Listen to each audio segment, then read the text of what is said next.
ಒಳ ಮೀಸಲಾತಿ ಜಾರಿಗೆ ಸಂಪುಟ ಸಭೆ ತೀರ್ಮಾನವನ್ನ ಕೈಗೊಳ್ಳಲಾಗಿದೆ. ನಾಳೆ ಸದನದಲ್ಲಿ ತೀರ್ಮಾನವನ್ನ ಪ್ರಕಟಿಸಲಿರುವಂತಹ ಸಿಎಂ ಸಿದ್ದರಾಮಯ್ಯ ದಲಿತ ಎಡಗೈ ಸಮುದಾಯಕ್ಕೆ 6% ಮೀಸಲಾತಿಯನ್ನು ನೀಡಲಾಗುತ್ತೆ. ದಲಿತ ಬಲಗೈ ಸಮುದಾಯಕ್ಕೆ 6%, ಇನ್ನು ಸ್ಪೃಶ್ಯ ಸಮುದಾಯಕ್ಕೆ 5% ಮೀಸಲಾತಿಯನ್ನ ಹಂಚಿಕೆ ಮಾಡಲಾಗುತ್ತೆ.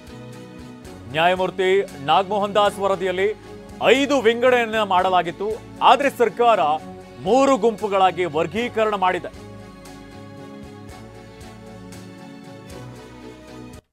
Very fruitful cabinet meeting. ಎಲ್ಲರೂ ಸಂತೋಷ ಸಮಾಧಾನದಿಂದ ಕ್ಯಾಬಿನೆಟ್ ಹಾಲ್ನಿಂದ ಬಂದಿದ್ದೇವೆ. ತಮಗೆಲ್ಲರಿಗೂ ಗೊತ್ತಿದ್ದಾಗೆ ವಿಧಾನಮಂಡಲ ಅಧಿವೇಶನದಲ್ಲಿದೆ. ಯಾವುದನ್ನು ಹೇಳೋದಕ್ಕೆ ಅವಕಾಶ ಇಲ್ಲ.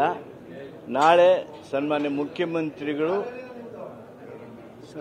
ಸದನಗಳಲ್ಲಿ ತಮ್ಮ ಹೇಳಿಕೆಯನ್ನ, ಸರ್ಕಾರದ ಹೇಳಿಕೆಯನ್ನ ಮಾಡ್ತಾರೆ. ನಮಸ್ಕಾರ.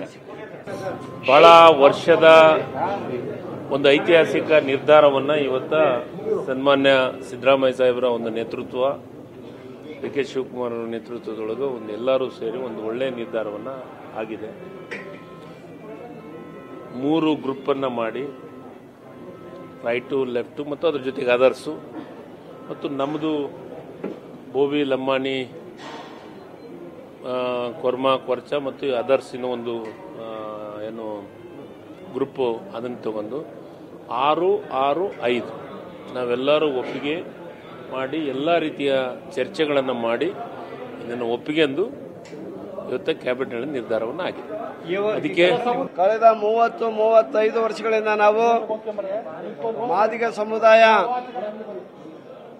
ಮೀಸಲಾತಿ ನಮ್ಮ ಜನಸಂಖ್ಯೆಗೆ ಅನುಗುಣವಾಗಿ ನಮಗೆ ಲಭಿಸ್ತಾ ಇಲ್ಲ. ನಮಗೆ ತುಂಬಾ ಅನ್ಯಾಯ ಆಗಿದೆ. ಅಧಿಕ ಸಂಖ್ಯೆಯಲ್ಲಿ ನಾವಿದ್ರೂ ಕೂಡ ನಮ್ಮ ಜನಸಂಖ್ಯೆಗೆ ಅನುಗುಣವಾಗಿ ನಮಗೆ ಇರ್ತಕ್ಕಂಥ ಈ ಮೀಸಲಾತಿಯಲ್ಲಿ ನಮಗೆ ಲಭಿಸ್ತಾ ಇರಲಿಲ್ಲ. ಈ ಕಾರಣದಿಂದ ನಾವೆಲ್ಲ 30-35 ವರ್ಷಗಳಿಂದ ಹೋರಾಟ ಮಾಡಿದ ಫಲದಿಂದ ಇವತ್ತು ಸುಪ್ರೀಂ ಕೋರ್ಟ್ ಕಳೆದ ವರ್ಷ ಆಗಸ್ಟ್ 1ನೇ ತಾರೀಕು ಒಂದು ಐತಿಹಾಸಿಕವಾದಂಥ ತೀರ್ಪು ಬಂತು. ಒಳ ಮೀಸಲಾತಿಯನ್ನು ಮಾಡುವಂಥ ಅಧಿಕಾರ ರಾಜ್ಯ ಸರ್ಕಾರಕ್ಕಿದೆ. ಅದು ಇಂಪಿರಿಕಲ್ ಡಾಟಾ ಮತ್ತು ಹಿಂದುಳಿಕೆ ಇದನ್ನೆಲ್ಲವನ್ನು ಕೂಡ ಗಮನದಲ್ಲಿಟ್ಕೊಂಡು ಯಾರಿಗೂ ಅನ್ಯಾಯ ಆಗದಿರೋ ರೀತಿಯಲ್ಲಿ ಮಾಡ್ರಿ ಅಂತಂದು ಹೇಳಿದ್ರು. ಜಸ್ಟಿಸ್ ನಾಗಮೋಹನ್ ದಾಸರವರು ಒಂದು ವರದಿಯನ್ನು ನಮಗೆ ಕೊಟ್ಟಿದ್ದಾರೆ, ಅದೆಲ್ಲ ನಿಮಗೆ ಗೊತ್ತಿದೆ. ಈಗ ಈ ಸರ್ಕಾರ ಒಳ ಮೀಸಲಾತಿ ಬಗ್ಗೆ ಸಂಪುಟ ನಿರ್ಣಯ ಹಿನ್ನೆಲೆಯಲ್ಲಿ ವಿಧಾನಸೌಧದ ಕೆಂಗಲ್ ಗೇಟ್ ಬಳಿ ಸಂಭ್ರಮಾಚರಣೆ ಮನೆ ಮಾಡಿದೆ. ಸಿಎಂ ಸಿದ್ದರಾಮಯ್ಯ ಪರವಾಗಿ ಘೋಷಣೆ ಕೂಗಿ ಸಂಭ್ರಮಿಸಿದ್ದಾರೆ.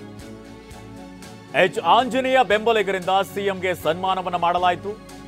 ಫ್ರೀಡಂ ಪಾರ್ಕ್ನಲ್ಲಿ ಎಡಗೈ ಸಮುದಾಯ ಸಂಭ್ರಮಿಸಿದೆ. ಒಳ ಮೀಸಲಾತಿ ಜಾರಿಗೆ ಒತ್ತಾಯಿಸಿ ಪ್ರತಿಭಟನೆಯನ್ನ ನಡೆಸ್ತಾ ಇದ್ರು. ಫ್ರೀಡಂ ಪಾರ್ಕ್ನಲ್ಲಿ ಪ್ರತಿಭಟನೆಯನ್ನ ನಡೆಸ್ತಾ ಇದ್ದಂತಹ ಎಡಗೈ ಸಮುದಾಯ ಸಂಭ್ರಮಾಚರಣೆ ಮಾಡಿದೆ. ನಾಳೆ ಸದನದಲ್ಲಿ ತೀರ್ಮಾನವನ್ನ ಪ್ರಕಟಿಸಲಿರುವಂತಹ ಸಿಎಂ ಸಿದ್ದರಾಮಯ್ಯ ಈಗಾಗಲೇ ಸಂಪುಟ ಸಭೆಯಲ್ಲಿ ಒಳ ಮೀಸಲಾತಿ ಜಾರಿಗೆ ಮುಂದಾಗ್ತಾ ಇರುವಂಥದ್ದು. ಇದೇ ಸಂದರ್ಭದಲ್ಲಿ ವಿಧಾನಸೌಧದ ಕೆಂಗಲ್ ಗೇಟ್ ಬಳಿ ಸಂಭ್ರಮಾಚರಣೆ ಮನೆ ಮಾಡಿದೆ. ಸಿಎಂ ಸಿದ್ದರಾಮಯ್ಯ ಪರವಾಗಿ ಘೋಷಣೆ ಕೂಗಿ ಸಂಭ್ರಮಿಸಿದ್ದಾರೆ. ಎಚ್ ಆಂಜನೇಯ ಬೆಂಬಲಿಗರಿಂದ ಸಿಎಂಗೆ ಸನ್ಮಾನವನ್ನು ಮಾಡಲಾಗಿದೆ.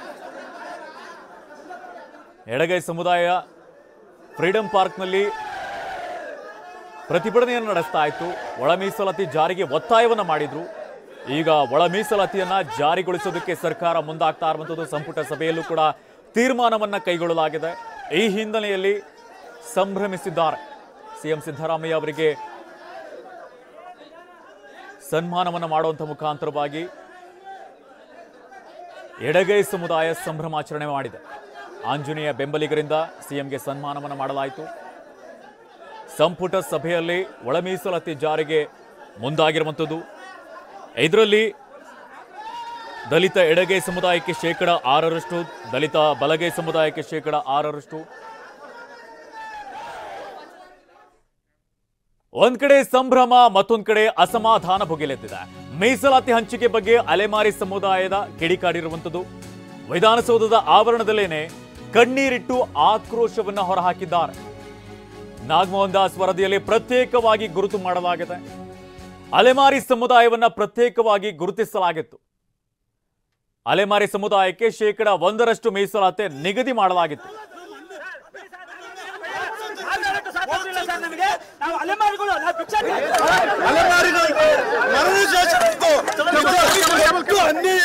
ನೋಡಿ, ಅಲೆಮಾರಿಗಳಿಗೆ ದೊಡ್ಡ ಮರಣ ಶಾಸನ ಇದು. ನಮ್ಮನ್ನ ಒಂದು ಗ್ರೂಪ್ ಅಲ್ಲಿ ಇಟ್ಟಿದ್ರು, ಅದೇ ಗ್ರೂಪ್ ಅಲ್ಲಿ ಇದ್ದಿದ್ರೆ ಸಾಕಿತ್ತು ನಾವು.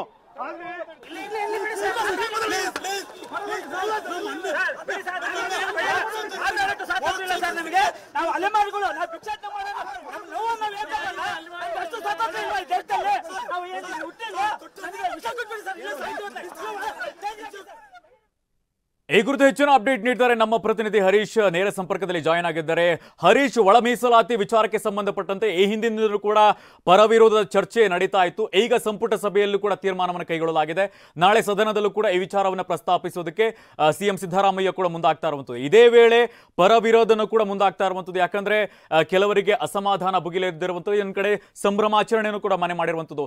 ಏನಿದೆ ಅಪ್ಡೇಟ್ಸ್ ಇದಕ್ಕೆ ಸಂಬಂಧಪಟ್ಟಂತೆ?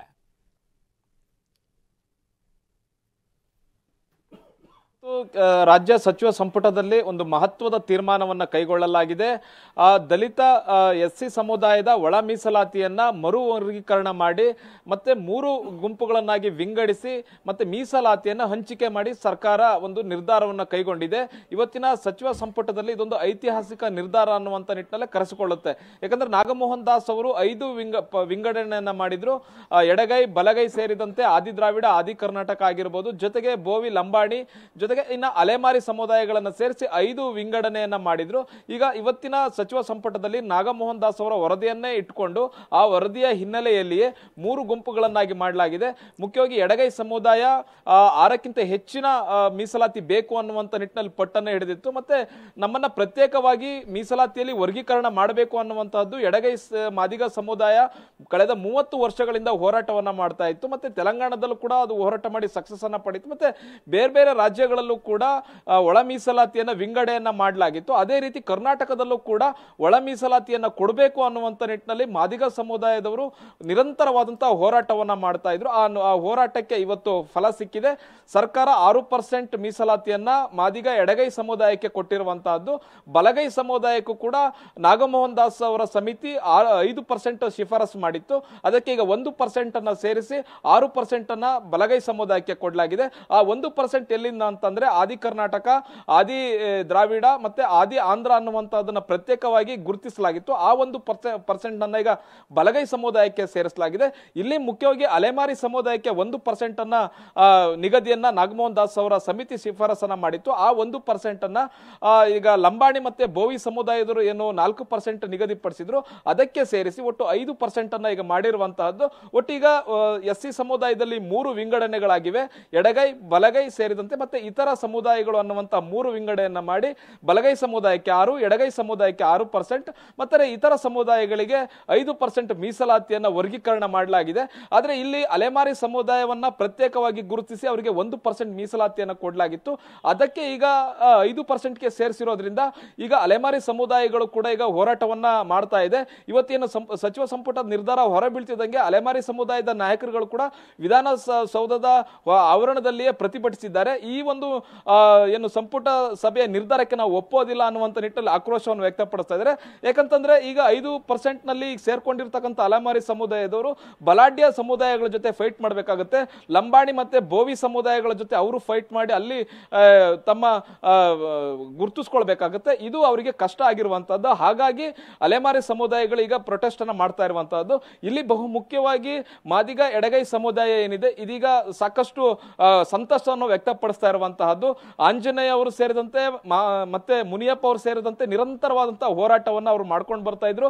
ಮತ್ತೆ ಮೀಸಲಾತಿ ಆಗ್ಲೇಬೇಕು, ಒಳ ಮೀಸಲಾತಿ ಆಗ್ಲೇಬೇಕು ಅನ್ನುವಂತ ಹೋರಾಟ ಅವರಿಗೆ ಈಗ 6% ಸಿಕ್ಕಿರೋದ್ರಿಂದ ಆ ಸಮುದಾಯ ಕೂಡ ಈಗ ಸಂತಸವನ್ನು ವ್ಯಕ್ತಪಡಿಸಿರುವಂತಹದ್ದು. ಮತ್ತೆ ಈಗ ಬಲಗೈ ಸಮುದಾಯದವರು ಕೂಡ ಯಾವುದೇ ಕಾರಣಕ್ಕೂ ನಾವು 5%ಗೆ ಒಪ್ಪೋದಿಲ್ಲ ಅನ್ನುವಂತಹದನ್ನ ಚಕಾರವನ್ನ ಎತ್ತಿದ್ರು. ಜೊತೆಗೆ ಸಚಿವ ಸಂಪುಟ ಸಭೆ ಆಗಿರಬಹುದು, ಇನ್ನಿತರ ಸಭೆಗಳಲ್ಲೂ ಕೂಡ ನಿರಂತರವಾಗಿ ನಡೆದ ಸಭೆಗಳಲ್ಲೂ ಕೂಡ ಬಲಗೈ ಸಮುದಾಯದವರು ಕೂಡ ನಾವು 5%ಗೆ ಯಾವುದೇ ಕಾರಣಕ್ಕೂ ಒಪ್ಕೊಳ್ಳಿಕ್ಕೆ ಸಾಧ್ಯ ಸಾಧ್ಯ ಇಲ್ಲ ಅನ್ನುವಂಥದ್ದನ್ನ ಹೇಳ್ತಾ ಇದ್ರು. ಎಡಗೈ ಸಮುದಾಯಕ್ಕೆ ಎಷ್ಟು ಸಿಗುತ್ತೆ ಅಷ್ಟೇ ಬಲಗೈ ಸಮುದಾಯಕ್ಕೂ ಸಮ ಪ್ರಮಾಣದ ಮೀಸಲಾತಿ ಬೇಕು ಅನ್ನುವಂತ ನಿಟ್ಟಿನಲ್ಲಿ ಅವರು ಕೂಡ ಪಟ್ಟು ಹಿಡಿದಿದ್ರು. ಹೀಗಾಗಿ ಅವರಿಗೂ ಕೂಡ 6% ಅನ್ನ ಈಗ ಮಾಡಿರುವಂತಹದ್ದು. ಈಗ ಒಟ್ಟಾರೆಯಾಗಿ ಮೂರು ವರ್ಗೀಕರಣವನ್ನ ಮಾಡಲಾಗಿದೆ. ಮತ್ತೆ ಈಗ ಬಹುತೇಕ ಎಲ್ಲ ಸಮುದಾಯಗಳಿಗೂ ಈಗ ಖುಷಿ ತಂದಿರುವಂತದ್ದು. ಆದ್ರೆ ಅಲೆಮಾರಿ ಸಮುದಾಯಗಳಂತ ಏನ್ ಗುರುತಿಸ್ಕೊಳ್ತವೆ ಇವರಿಗೆ ಆಕ್ರೋಶವನ್ನು ವ್ಯಕ್ತಪಡಿಸ್ತಾ ಇದ್ದಾರೆ. ನಾಳೆ ಬಹುತೇಕ ಸಿಎಂ ಸಿದ್ದರಾಮಯ್ಯ ಅವರು ಸದನದಲ್ಲಿ ಏನ್ ಇವತ್ತು ಸಚಿವ ಸಂಪುಟದಲ್ಲಿ ಒಪ್ಪಿಗೆಯನ್ನು ಪಡೆದಿದ್ದಾರೆ ಅದನ್ನ ನಾಳೆ ಸದನದಲ್ಲಿ ಮಂಡಿಸುವಂತ ಸಾಧ್ಯತೆ ಇದೆ. Nitin. Okay Harish, thank you ತಮ್ಮೆಲ್ಲ ಅಪ್ಡೇಟ್ಸ್ಗೆ.